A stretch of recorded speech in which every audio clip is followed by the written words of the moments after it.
بسم اللہ الرحمن الرحیم الحمد للہ رب العالمین والصلاة والسلام علی اشرف المرسلین نبینا و سیدنا محمد وعلی آلہ و اصحابہ اجمعین۔ ناظرین السلام علیکم۔ سیرت النبی صلی اللہ علیہ وسلم کے حوالے سے ہماری گفتگو جاری ہے اور آج اس سلسلے کا 32واں پروگرام ہے۔ غزوہ خندق کی بات ہو رہی تھی اور اس میں نے عرض کیا کہ بنو نذیر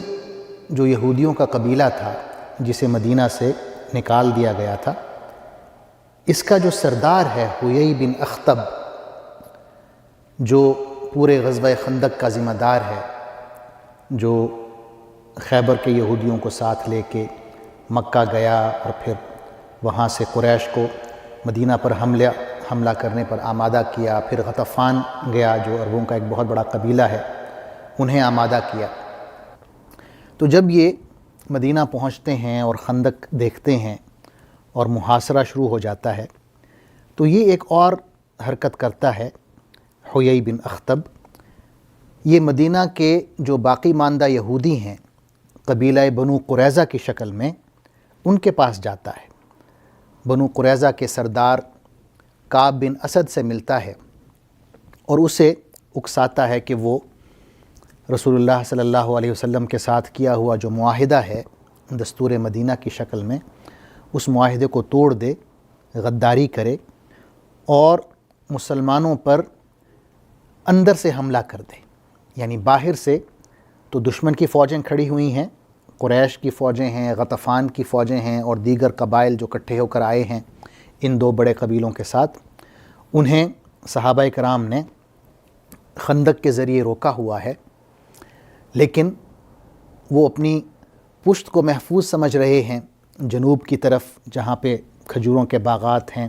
اور بنو قریظہ کے قلعے ہیں۔ بنو قریظہ کے ساتھ معاہدہ ہے تو وہ یہی سمجھ رہے ہیں کہ ہماری پشت محفوظ ہے،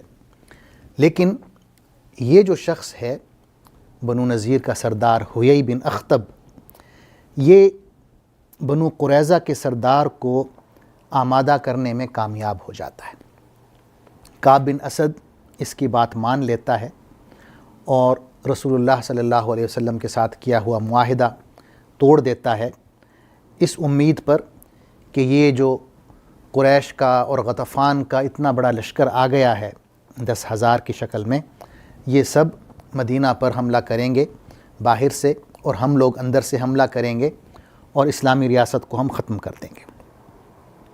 حضور اکرم صلی اللہ علیہ وسلم تک جب اطلاع پہنچتی ہے تو آپ صحابہ کے ایک گروہ کو بھیجتے ہیں، چند لوگوں کو، کہ جا کے معلوم کریں کہ کیا یہ خبر واقعی درست ہے۔ وہ جا کے ملتے ہیں کعب بن اسد سے۔ کعب بن اسد نہ صرف یہ کہ معاہدے کے ختم ہونے کا، معاہدہ توڑنے کا اعلان کرتا ہے، بلکہ بدتمیزی کرتا ہے، رسول اللہ صلی اللہ علیہ وسلم کی شان میں گستاخی کرتا ہے، کہتا ہے کہ کون اللہ کے رسول، ہمارا ان سے کوئی معاہدہ نہیں ہے۔ یہ ایک بہت ہی خطرناک صورتحال ہو جاتی ہے مسلمانوں کے لیے کہ باہر سے مشرکین ہیں اور اندر سے اب یہود حملے کے لیے تیار ہیں، اور ایک بہت ہی خوف و ہراس کی لہر دوڑ جاتی ہے مسلمانوں میں۔ اللہ تعالیٰ اس خوف کو سورہ احزاب میں بیان فرماتے ہیں، ارشاد ہوتا ہے اذ جاؤوکم من فوقکم ومن اسفل منکم واذ زاغت الابصار وبلغت القلوب الحناجر وتظنون باللہ الظنون ہنالک ابتلی المؤمنون وزلزلوا زلزالا شدیدا، کہ جب دشمن اوپر سے اور نیچے سے تم پر چڑھ آئے، اوپر سے یعنی شمال کی طرف سے اور نیچے سے یعنی جنوب کی طرف سے، جب دشمن اوپر سے اور نیچے سے تم پر چڑھ آئے، جب خوف کے مارے آنکھیں پتھرا گئیں، کلیجے منہ کو آ گئے اور تم لوگ اللہ کے بارے میں طرح طرح کے گمان کرنے لگے، اس موقع پر مومنوں کی آزمائش کی گئی اور وہ بری طرح ہلا دیے گئے۔ یعنی ایک خوف و ہراس کی کیفیت ہے جس میں مومنین مبتلا ہو گئے۔ اسی دوران ایک عجیب واقعہ ہوتا ہے کہ قبیلہ غطفان کا ایک سردار ہے جس کا نام ہے نعیم بن مسعود۔ نعیم بن مسعود اشجعی ایک مشہور سردار ہے جو بنو قریظہ میں بھی اور قریش میں بھی عزت کی نگاہ سے دیکھا جاتا ہے۔ نعیم بن مسعود اچانک آپ صلی اللہ علیہ وسلم کے پاس آ جاتے ہیں اور آ کے اسلام قبول کر لیتے ہیں اور کہتے ہیں کہ یا رسول اللہ، میرے اسلام قبول کرنے کے بارے میں کسی کو معلوم نہیں ہے، میرے اپنے قبیلے غطفان کو بھی معلوم نہیں ہے، تو اس صورتحال میں آپ مجھے جو حکم دیں میں کرنے کو تیار ہوں، میں بتائیں کہ آپ کی کیا خدمت کر سکتا ہوں۔ تو رسول اللہ صلی اللہ علیہ وسلم فرماتے ہیں کہ آپ ایک شخص ہیں، ایک آدمی ہیں، اگر آپ ہماری طرف سے کوئی چال چل سکتے ہیں تو چال چلیں، کیونکہ جنگ چال چلنے کا نام ہے۔ نعیم بن مسعود کیا کرتے ہیں کہ یہ فوراً یہودیوں کے قبیلے بنو قریظہ کے پاس جاتے ہیں اور ان کے سردار کعب بن اسد سے ملتے ہیں، ان سے کہتے ہیں کہ آپ مجھے جانتے ہیں، میں آپ کا خیر خواہ ہوں اور میں جو بات آپ سے کرنے آیا ہوں وہ غور سے سنیں۔ بات یہ ہے کہ آپ لوگ اہل مدینہ ہیں، آپ کے بیوی بچے، اہل خانہ، مال و دولت، جائیدادیں سب مدینہ میں ہیں، آپ نے یہیں رہنا ہے، جبکہ قریش والے اور غطفان والے دور دراز کے علاقوں سے آئے ہیں۔ اگر بالفرض قریش اور غطفان مل کے محمد کو کوئی نقصان پہنچا بھی سکتے ہیں تو وہ بعد کی بات ہے، لیکن اگر کوئی نقصان نہیں پہنچا سکتے تو ظاہر ہے یہ اپنے اپنے شہروں میں واپس چلے جائیں گے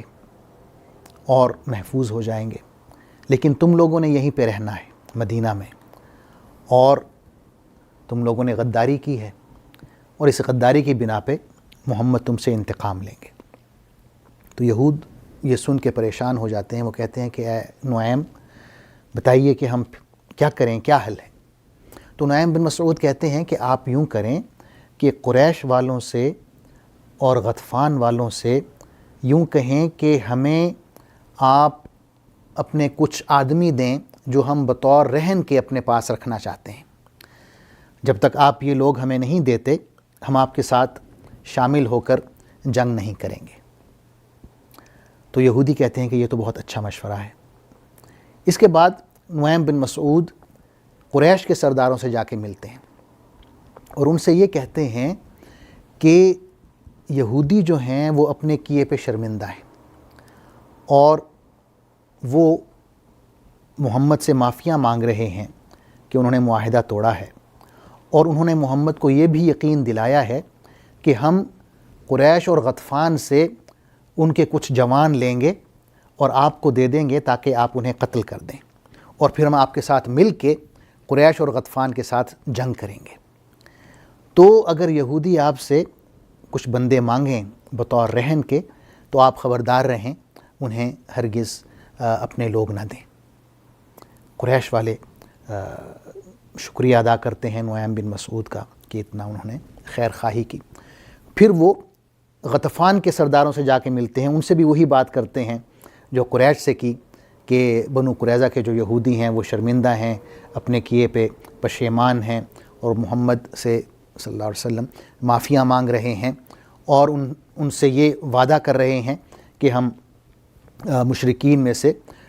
کچھ نوجوان لیں گے اور وہ آپ کو دے دیں گے تاکہ آپ انہیں قتل کر سکیں، اور پھر ہم آپ کے ساتھ مل کے ان کے ساتھ جنگ بھی کریں گے۔ تو اگر وہ آپ سے لوگ مانگیں، بندے مانگیں تو آپ خبردار رہیں، انہیں بندے مت دیں۔ تو وہ بھی ان کا شکریہ ادا کرتے ہیں۔ اس کے بعد جب کئی دن گزر جاتے ہیں تو قریش اور غطفان والے مل کے یہودیوں کو یہ پیغام بھیجتے ہیں کہ بھائی جنگ شروع کی جائے، ہم تو اس نیت سے نہیں آئے تھے کہ مدینہ کا محاصرہ کریں گے، اور ہمیں محاصرہ کرنا پڑ رہا ہے اور یہاں پہ ہم مزید قیام نہیں کر سکتے، تو آپ اندر سے جنگ شروع کریں، مدینہ کے اندر سے آپ حملہ کریں، ہم باہر سے حملہ کرتے ہیں، خندق کو پار کر کے حملہ کرنے کی کوشش کرتے ہیں۔ تو یہودی انہیں یہ پیغام بھیجتے ہیں کہ بھئی ہم آج تو نہیں جنگ کر سکتے کیونکہ آج ہفتے کا دن ہے، اور جب بھی ہم نے اللہ کے حکم کی خلاف ورزی کی ہے، ہفتے کے دن کوئی کام کیا ہے تو ہم پر عذاب آیا ہے، یہ ایک وجہ۔ اور دوسری وجہ یہ ہے کہ ہم آپ کے ساتھ اس وقت تک جنگ میں شامل نہیں ہوں گے جب تک آپ ہمیں کچھ بندے نہ دیں، کچھ آدمی نہ دیں جو ہم اپنے پاس بطور رہن کے رکھیں گے۔ قریش اور غطفان جب یہ سنتے ہیں تو کہتے ہیں کہ نعیم بن مسعود نے سچ کہا تھا، یہ تو واقعی وہی بات ہے جو انہوں نے کہی، اور یہ لوگ واقعی ہم سے بندے مانگ رہے ہیں بطور رہن کے تاکہ محمد صلی اللہ علیہ وسلم کو دے دیں اور وہ انہیں قتل کر دیں۔ تو قریش اور غطفان یہودیوں کو یہ پیغام بھیجتے ہیں کہ ہم اپنے کوئی بندے آپ کے حوالے نہیں کریں گے۔ اس پر یہودیوں کو بھی یقین ہو جاتا ہے کہ نعیم بن مسعود صحیح کہہ رہے تھے کہ ہم نے یہیں رہنا ہے اور ان لوگوں نے یہاں سے چلے جانا ہے اور محفوظ ہو جانا ہے، اور شامت آخر میں ہماری آنی ہے۔ تو اس طرح یہودیوں میں اور مشرکین قریش اور مشرکین غطفان میں پھوٹ پڑ جاتی ہے۔ دوسری طرف صحابہ کرام اللہ تعالیٰ سے گڑ گڑا کر دعائیں کر رہے ہوتے ہیں۔ ایک مشہور دعا ہمیں روایات میں ملتی ہے جو اس موقع پر کی گئی۔ صحابہ کرام کی دعا تھی، اللہم استر عوراتنا وآمن روعاتنا، کہ اے اللہ ہماری کمزوریوں پر پردہ رکھ اور ہمارے خوف کو امن میں بدل دے۔ خود رسول اللہ صلی اللہ علیہ وسلم بھی یہ دعا کر رہے ہوتے ہیں کہ اللہ تعالیٰ ان مشرکوں کو شکست دے۔ آپ صلی اللہ علیہ وسلم کے الفاظ تھے، اللہم منزل الکتاب سریع الحساب اہزم الاحزاب اللہم اہزمہم وزلزلہم، کہ اے اللہ کتاب کے نازل کرنے والے، اے اللہ جو حساب میں بہت سریع ہے، بہت تیز ہے، ان گروہوں کو، مشرکین کے جو گروہ فوج در فوج لشکر آ گئے ہیں، انہیں شکست سے دوچار کر، اے اللہ ان سب کو شکست دے، ان کے پاؤں اکھیڑ دے۔ صحابہ کرام کی دعائیں اور رسول اللہ صلی اللہ علیہ وسلم کی دعا اللہ تعالیٰ نے سنی، قبول فرمائی۔ اللہ تعالیٰ نے اپنی فوج ایک شدید طوفان کی شکل میں بھیجی، ساتھ میں فرشتے بھی نازل کیے جو دشمن کی فوج کے دلوں میں رعب طاری کر رہے تھے۔ شدید طوفان کی وجہ سے دشمن کے جو خیمے تھے وہ اکھڑ گئے، ان کے جو برتن تھے، دیگیں تھیں، وہ الٹ گئیں، اور ایک بہت ہی سخت سرد رات تھی۔ سردی کے موسم میں یہ طوفان آیا اور دشمنوں کے پاؤں اکھڑ گئے۔ حضور اکرم صلی اللہ علیہ وسلم نے اپنے ایک صحابی حضرت حذیفہ بن یمان کو بھیجا کہ وہ خفیہ طریقے سے دشمن کے لشکر میں جائیں اور دیکھیں کہ وہ کیا کر رہے ہیں، ان کا کیا ارادہ ہے۔ تو آپ وہاں جاتے ہیں اور یہ خبر لاتے ہیں کہ دشمن کی جو فوج ہے وہ واپسی کی تیاری کر رہی ہے۔ تو حضور صلی اللہ علیہ وسلم اللہ کا شکر ادا کرتے ہیں۔ اللہ تعالیٰ نے یہ جو خوف کی کیفیت تھی اور کس طرح اللہ تعالیٰ نے اپنی مدد نازل کی، قرآن مجید میں اس کا ذکر فرماتے ہیں۔ ارشاد باری تعالیٰ ہے، یا ایھا الذین آمنوا اذکروا نعمت اللہ علیکم اذ جاءتکم جنود فارسلنا علیہم ریحا وجنودا لم تروها وکان اللہ بما تعملون بصیرا، کہ اے لوگو جو ایمان لائے ہو، یاد کرو اللہ کے احسان کو جو اس نے تم پر کیا، جب لشکر تم پر چڑھ آئے تو ہم نے ان پر ایک سخت آندھی بھیج دی اور ایسی فوجیں روانہ کیں جو تم کو نظر نہ آتی تھیں۔ اللہ وہ سب کچھ دیکھ رہا تھا جو تم لوگ اس وقت کر رہے تھے۔ ناظرین، غزوہ خندق میں یا غزوہ احزاب میں فریقین کا کوئی زیادہ جانی نقصان نہیں ہوا۔ غزوہ خندق دراصل ایک فیصلہ کن نفسیاتی جنگ تھی جس میں عرب کے تمام قبائل کو یہ یقین ہو گیا کہ اگر وہ سارے کے سارے اکٹھے ہو کر بھی آ جائیں اور مدینہ کی اسلامی ریاست پر حملہ کریں تو وہ کامیاب نہیں ہو سکتے۔ اس لیے ہم یہ بھی دیکھتے ہیں کہ رسول اللہ صلی اللہ علیہ وسلم نے غزوہ خندق کے بعد یہ فرمایا، الآن نغزوہم ولا یغزونا نحن نسیر الیہم، کہ اب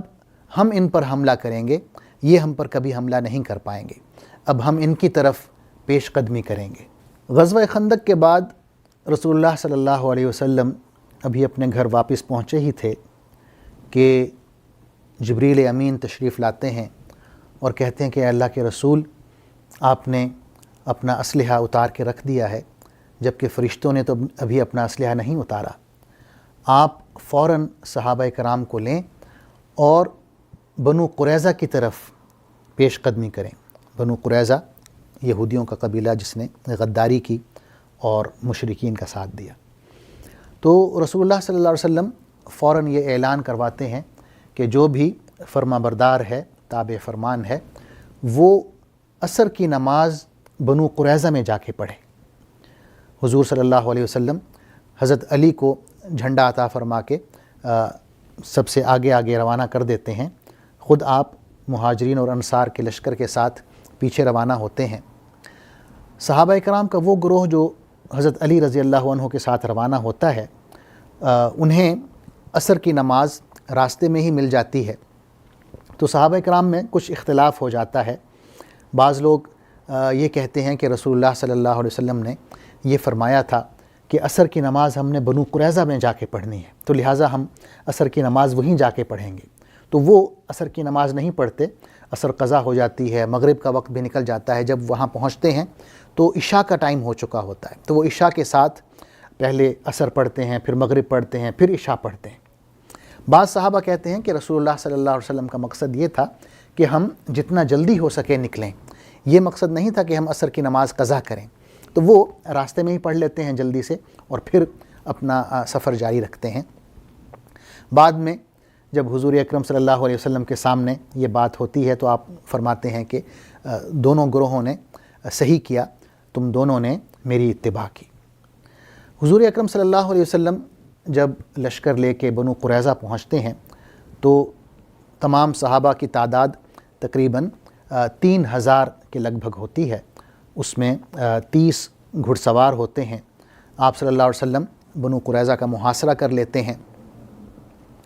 محاصرہ جب طویل ہوتا ہے تو اللہ تعالیٰ یہودیوں کے دلوں میں رعب ڈال دیتا ہے، اور یہودیوں کا جو سردار ہے کعب بن اسد، وہ یہودیوں کے سامنے 3 تجاویز رکھتا ہے۔ پہلی تجویز وہ کہتا ہے کہ آپ لوگ یوں کر لو کہ سب کے سب مسلمان ہو جاؤ، اس طرح تمہاری جان، تمہارا مال، تمہارے اہل خانہ سب محفوظ ہو جائیں گے، اور تم جانتے بھی ہو کہ یہ شخص یعنی محمد صلی اللہ علیہ وسلم واقعی اللہ کے نبی ہیں اور ان کا ذکر تمہاری کتاب میں بھی موجود ہے۔ تو یہ پہلی تجویز ہے کہ تم سب مسلمان ہو جاؤ۔ دوسری تجویز وہ یہ دیتا ہے کہ یوں کرو کہ اپنے ہی ہاتھوں سے، اپنی ہی تلواروں سے اپنے بیویوں کو، بچوں کو قتل کر دو، اور پھر ہم سب مرد جو باقی رہیں وہ قلعے سے باہر نکلیں اور مسلمانوں کا مقابلہ کریں، یا ماریں یا مر جائیں۔ تیسری تجویز وہ یہ دیتا ہے کہ ہم ہفتے کے دن کا انتظار کریں، اور جس دن ہفتہ ہو اس روز مسلمانوں کو یقین ہوگا کہ ہم یہودی جو ہیں کوئی کام نہیں کرتے، تو وہ اطمینان سے اپنا دن گزار رہے ہوں گے، اس روز ہم اچانک مسلمانوں پر حملہ کر دیں اور اس بے خبری میں ہم ان پر ہم فتح پا سکتے ہیں۔ یہودی جو ہیں اپنے سردار کی کسی تجویز کو نہیں مانتے، ان تینوں تجاویز میں سے کسی تجویز کو نہیں مانتے، اور جو آخری حل بچتا ہے وہ یہی ہے کہ وہ سارے کے سارے اپنے آپ کو رسول اللہ صلی اللہ علیہ وسلم کے حوالے کر دیں۔ اسی دوران حضرت علی رضی اللہ عنہ صحابہ اکرام کا ایک دستہ لیتے ہیں اور اونچی آواز میں کہتے ہیں کہ آج میں اسی بہادری سے لڑوں گا جس بہادری سے حضرت حمزہ رضی اللہ عنہ احد کے میدان میں لڑے تھے۔ یہودی جب یہ دیکھتے ہیں